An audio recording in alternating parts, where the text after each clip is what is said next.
ended up being the worst day of my life. And it started out like a normal day. I was in the second grade, and me and my friend Aaron went to school that day, as we always did. And if you went to ever see my school, basically when you walk through the first set of doors, you're in this little lobby area. And to actually get into the schools, you go through another set of doors, and you're in the school. And me and Aaron were standing in the lobby area, and there's some kids inside the gym in the school waiting for the school day to start, and there's kids outside waiting for the school day to start. And we're a little bit bored, like all second graders get, as you're kind of waiting there with nothing to do. And inside the lobby was another little boy. His name was Patrick, and Patrick was in kindergarten. And it was kind of near the beginning of the school year. So Patrick knew how to identify letters. So if you showed him the letter J, he'd be able to say, yeah, that's a J, or the letter P, he'd say that's a P, and so on. But he couldn't put the letters together to make words. So Patrick did not know how to read yet. And as we're standing there on this day, me, Aaron, and Patrick looks at the little fire alarm sitting on the wall. And Patrick looks at it, and he looks at me and Aaron, and he says, F-I-R-E, what does that spell? And me and Aaron said, we're a little bit bored, so we're going to play a little trick on Patrick. And we said, F-I-R-E, that spells movie. And if you go over there and you pull down on that handle, there's going to be a movie that shines on the wall over there. So Patrick, not knowing any better, he walks over and he pulls down on the handle, and the fire alarm starts to go off. So all the people that were in the gym start walking out. Me, Aaron, and Patrick go outside. There's already a bunch of kids outside, and everybody's just kind of standing there. And within a minute or two, we start to hear fire whistles.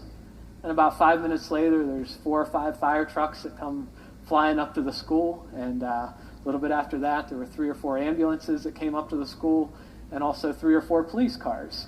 And pretty soon, when you look out at the parking lot of the school, all you see is flashing lights everywhere. And me and Aaron are scared to death. So we have to decide, we have to come up with a second grade plan of how we're going to get out of getting in trouble. So we start to scramble, and we're putting our minds together. What are we going to do? What are we going to say? What's going to happen? And here was our second grade plan. Our plan was that, when we were in this little lobby area, it was just me, you, and Patrick. Everybody else was either in the gym or outside. So maybe if we just go around and we don't say anything, and if anybody asks us, we'll just say we have no idea what happened. Maybe we'll get away with this. So, it sounded like a good idea, and we said, we got to go find Patrick and make sure we tell him so he doesn't say anything. So we're looking through all the people and all the policemen and everybody walking around frantically looking for Patrick. And outside the school, about 100 yards, was this big field. And we used to go out there for recess. We'd play kickball, football, all those fun things. And we looked out at that field, and we could see Patrick running across the field. And behind Patrick was our school principal chasing after him. And you could see, didn't take long for the principal to catch up to him, and he kind of grabs him by the shoulder, and he starts to march him back into the school. So, Aaron and I, we get all frantic again and panicked, and what are we going to do? Now we need to come up with second grade plan B. What is another way that we can get out of this and not get into trouble? So we put our minds together again and start to think, what are we going to do? And this is what we came up with. This was our second grade plan that, I think we know what Patrick's name is. Like, we knew who he was, but I'm not sure he knows our names. He doesn't know my name's Mike. He doesn't know my friend's name's Aaron. So just maybe what's going to happen is they're going to take Patrick to the principal. The principal's going to say, what were you running for? What happened? And he's going to say, these 2 older kids, they told me to pull down on that handle to see a movie. And he's going to say, who are those kids? Patrick's going to say, I don't know what their names were. And the principal will say, there's nothing I can do. Go back to class. And just maybe that'll happen. So that's what we're praying for throughout the day. And when you go in through these 2 sets of doors, there's this long hallway that you go down. And once you get to the end of the hallway, all the classes are in this big circle. And you go to the end of the hallway, if you make a right-hand turn, it starts out with a kindergarten class, then first grade, second grade, it went all the way up to 6th grade. And outside of the classrooms was a big round hallway, and they just called that the rotunda, where, basically anytime you went from class to class, you had to walk through the rotunda. And so we go back to class, and, 10 minutes go by, and nothing. A half hour goes by, nothing. 45 minutes go by, and every minute that goes by, we're getting a little bit more confident that maybe, just maybe, this plan's going to work. So an hour goes by, hour and a half, still nothing.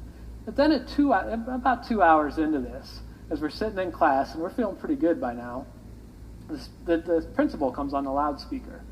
He says, teachers, I want you to take your students out to the rotunda, and I want you to line them up shoulder to shoulder. So everybody goes out into the hallway, kindergarten first, all the way up to 6th grade. And we're just standing shoulder to shoulder in this big circle. And everybody's just kind of looking at each other. Nobody really knows exactly what's going on. And as we look down the little hallway, we see Patrick walking. Behind Patrick is our school principal. And behind our school principal is 2 police officers. See Patrick go down, he makes a right to the kindergarten class. We can see Patrick going like this. We can see his lips moving, but we can't hear him because he's too far away. As he goes through the kindergarten, he goes through the first, he gets closer to the second graders, and we start to hear what Patrick is saying. Now that's not him. That's not him. That's not him. That's not him. So he gets to where me and Aaron are standing in line right away. He knew who we were. We got pulled out.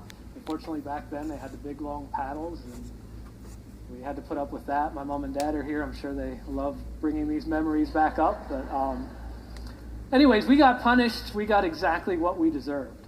But when I became a Christian and I accepted Christ and understood, I grew up knowing points 1 and 2. But the point 3, I was 17 years old when I understood and knew what it meant to have Christ and what a relationship with him was all about. And I thought, if we as a church, if we went out into the parking lot, we stood in a big circle, and Jesus would come down into our circle and start to do the same thing Patrick was doing. The Bible in Romans says, we're all sinners, we all deserve death because of our sin.